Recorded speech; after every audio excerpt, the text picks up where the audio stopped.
Hey everybody, welcome back to Crazy Dave's Crew. I'm Laura, and in this episode I want to go back to our clothesline baskets.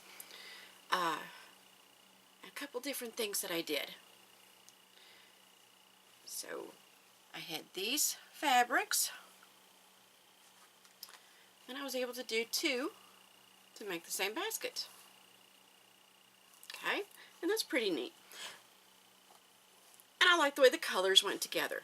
But the question is, what if you decide, gee, I really like this, but I wish it was just a little bit taller? Well, we're going to help you out with that. Don't go away.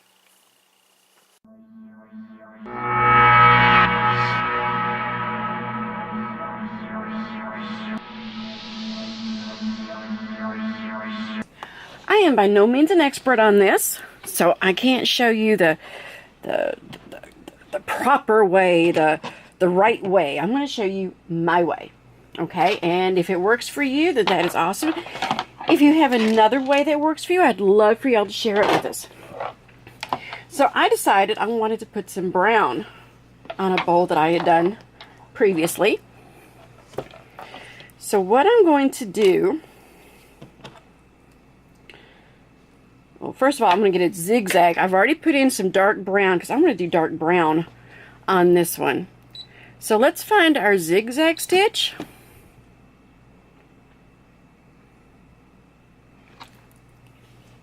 And I want to double check it to make sure that it is in fact a zigzag.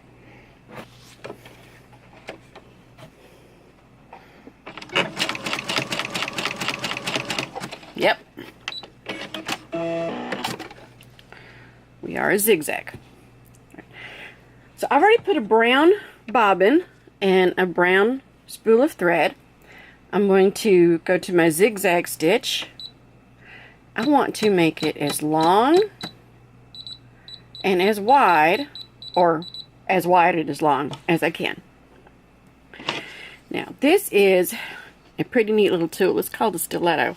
The first time that I had heard about a stiletto, I thought shoes, and I thought, you want me to buy a pair of high-heeled shoes for my sewing machine? No, no, no. It's a point, and it's going to help you keep your fingers out from underneath. And what I do like about this one, I can also use this for pushing out corners when I make dolls or things. This can be a nice, instead of having to finger press, I can use this to press it. And then I have a nice handled seam ripper.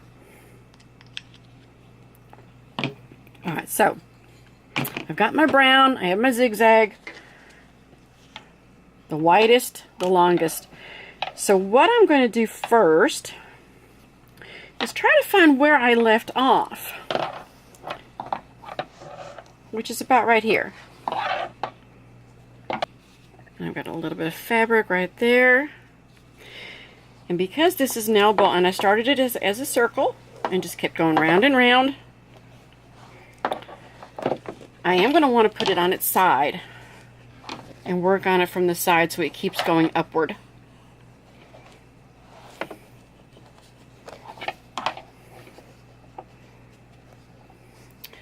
And I think I may want to kind of do that just to get me started. Okay? So I had made this ball a while back, and I have now decided I want it to be a little bigger. Alright, so a little on the awkward side, but we can do it. And I'm using just the regular standard generic foot. There's a little guide there in the center. That's my center, and I'm going to just try to aim that for in between my two pieces of clothesline. Helps to lower the pressure foot. And I am going to go back a couple. And a couple more. I want to push this in using my stiletto. And we will have a link for that in the description. So if you are find that, ooh, that'd be a good thing for you to have.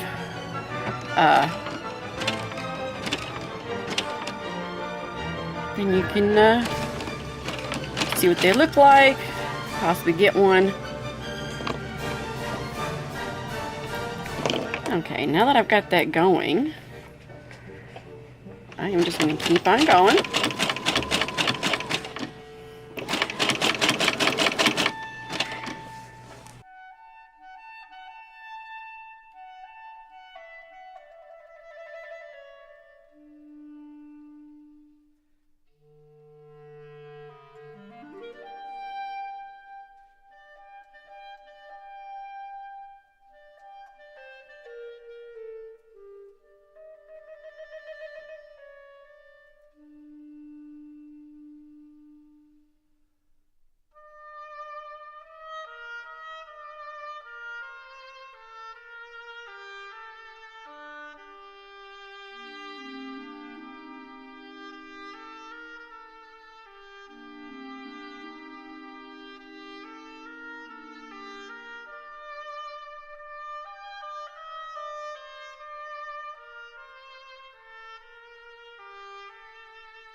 We are almost to the second row.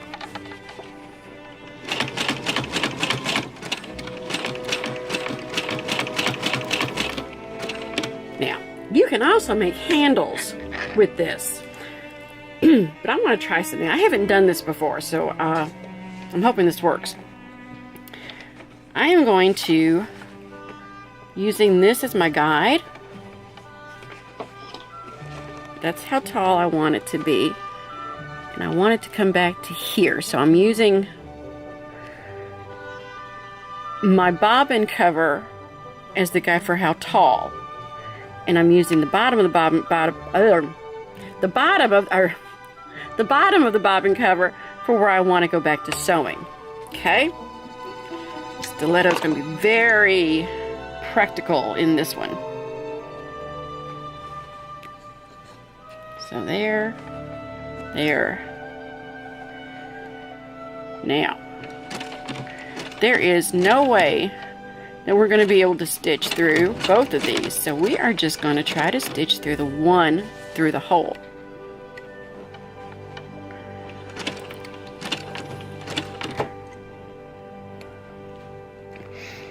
And I think when we get to here, I'm going to do another scallop.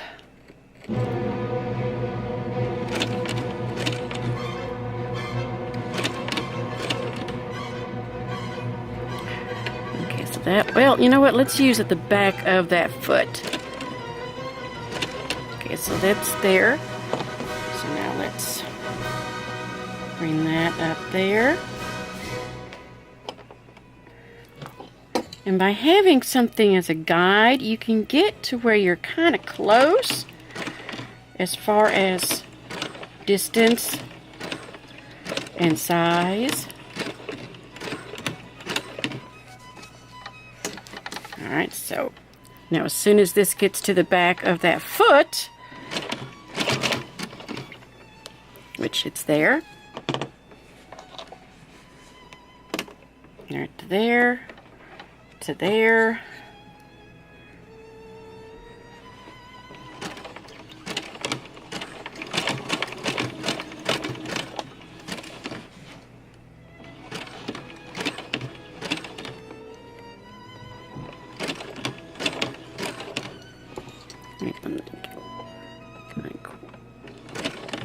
One more stitch. Yep, and there it is at the back of my foot. So again, let's make a little scallop. And you could make these bigger so that they're like handles, but I want to do a little decorative thing. Yes, I'm having trouble with words today. It's a thing, a decorative thing.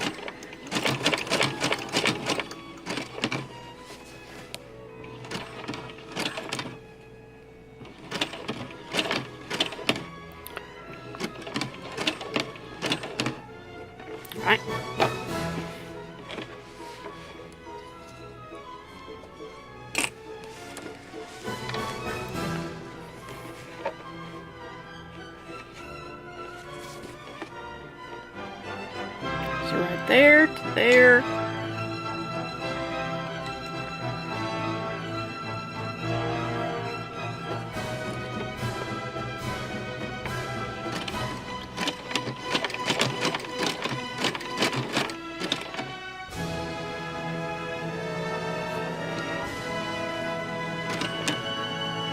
Just to let you know, you can also put a pin right there, okay? So if you don't have a stiletto, or if you find this easier, which you might,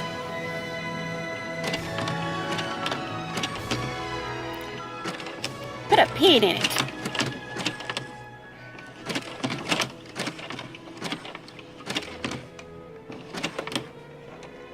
Okay, so you can see kind of what we're trying to do here.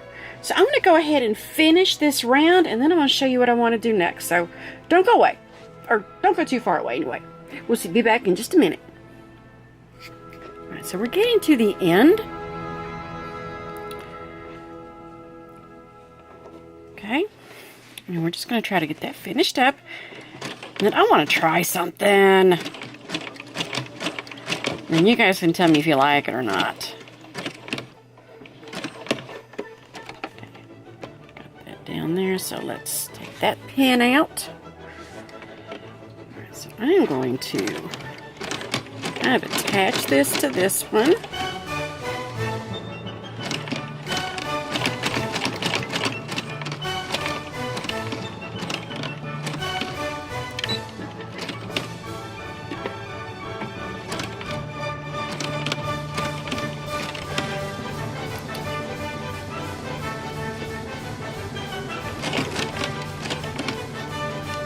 Now, I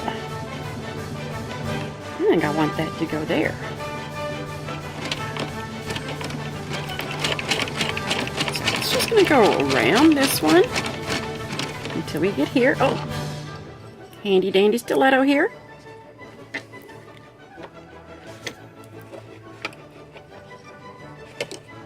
So I want that to be right there at the top.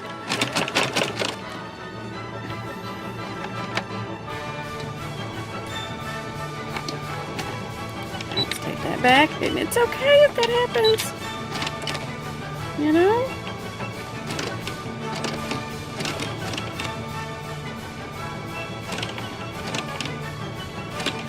Over there.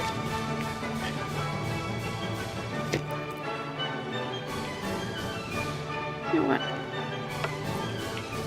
I do like to pin, so let's just go ahead and pin some of this.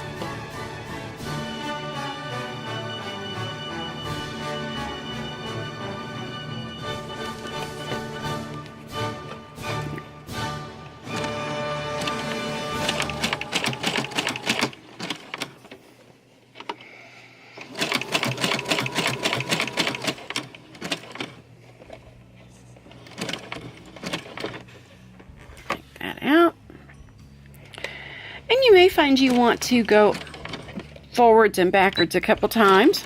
Yes, I said backwards. You can thank my mother for that one.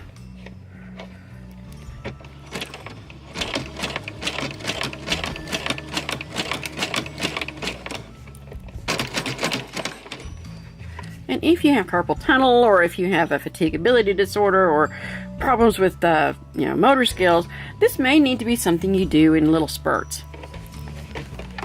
There are times when myasthenia gravis just will not let me do things. But what is neat with this, I can still feel like part of the family. I can still feel like I'm doing something, I'm being productive.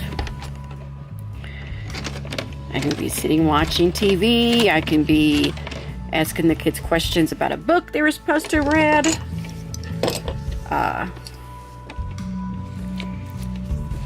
There's still things that I can do even when I'm having a bad MG day or MG night. I can still feel productive, and that is a nice feeling.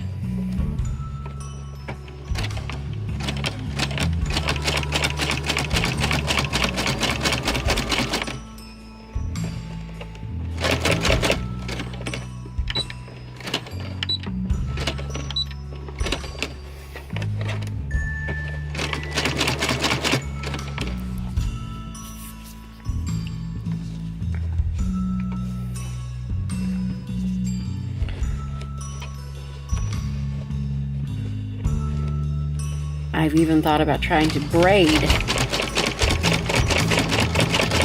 You know, go through with some of these and maybe try to braid one by coming through or something. And I've come up with all kinds of silly ideas.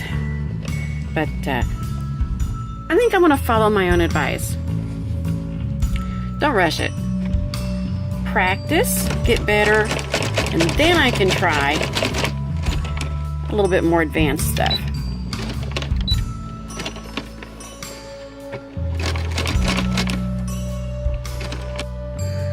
Alright, so I've gone around now a couple of times. And you can see I've had my little swirlies, and then I've putting at least two rounds across the top. And then it's just back to the same old of attaching this clothesline, this wrapped piece, and this wrapped piece together until you get it to be the size that you want it.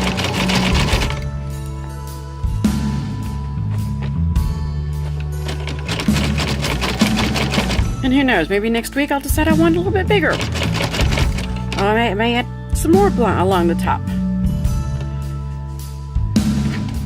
But I think I'm going to keep going around until I finish what I have wrapped.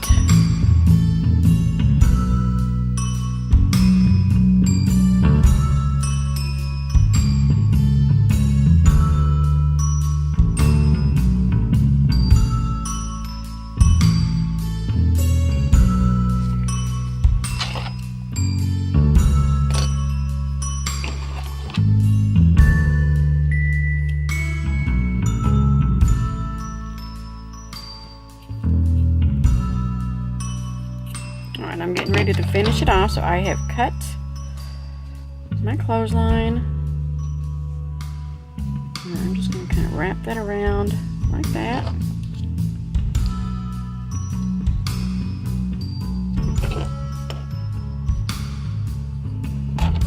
Alright, so let's finish this up.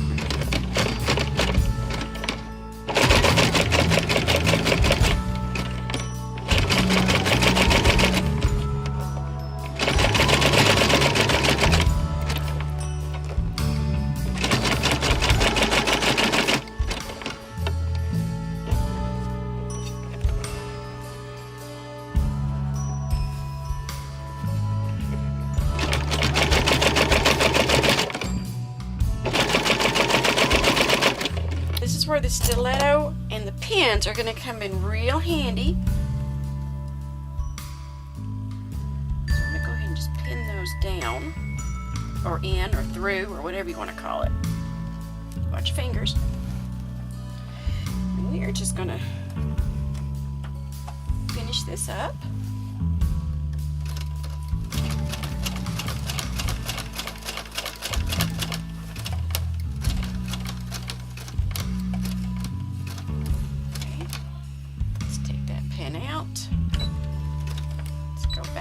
I really like to reinforce.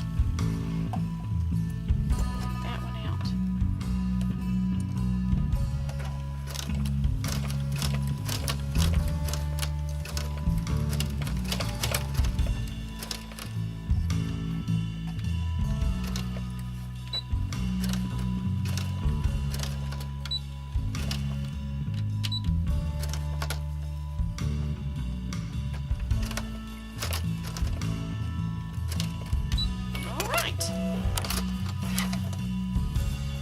So here's the bowl that I was working on.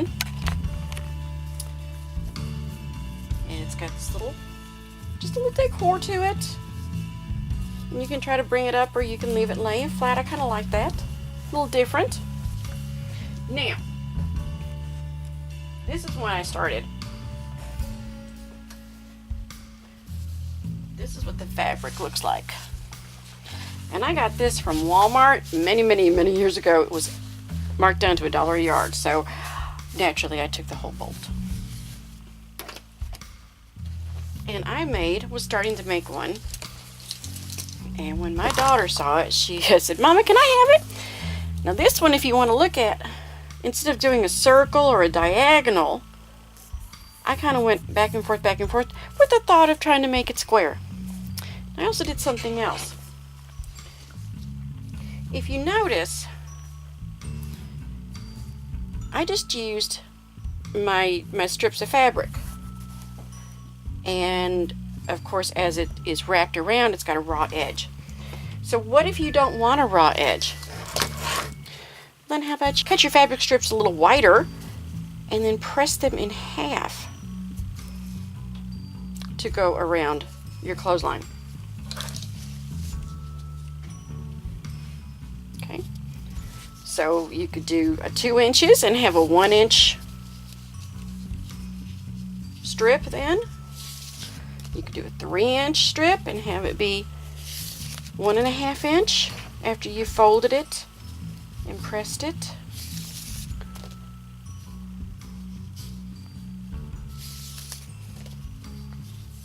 And now there are no raw edges. What do you think? Pretty neat.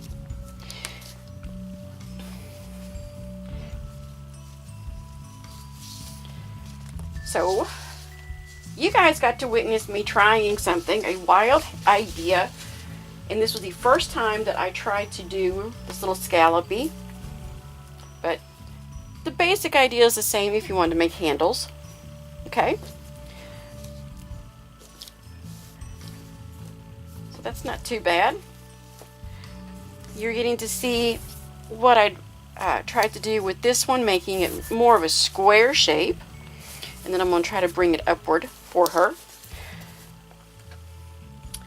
And this is one that I was thinking. I started off as a circle, and I'm thinking maybe a trivet. You know, a hot pad, something to put a hot plate on, coffee cup, something along that line. Placemats, coasters, any number of things. So I hope you have enjoyed this edition. I'm hoping you'll find some inspiration. And if you do, please send us pictures. We love, love, love pictures. You can find us on Facebook at Crazy Dave's Crew. That's one of our pages. And also in a group called Sewing and Crocheting for Beginners. Would love to see you there. Would love to see your pictures. Hope you're having a wonderful day, and we will see you next time on Crazy Dave's Crew.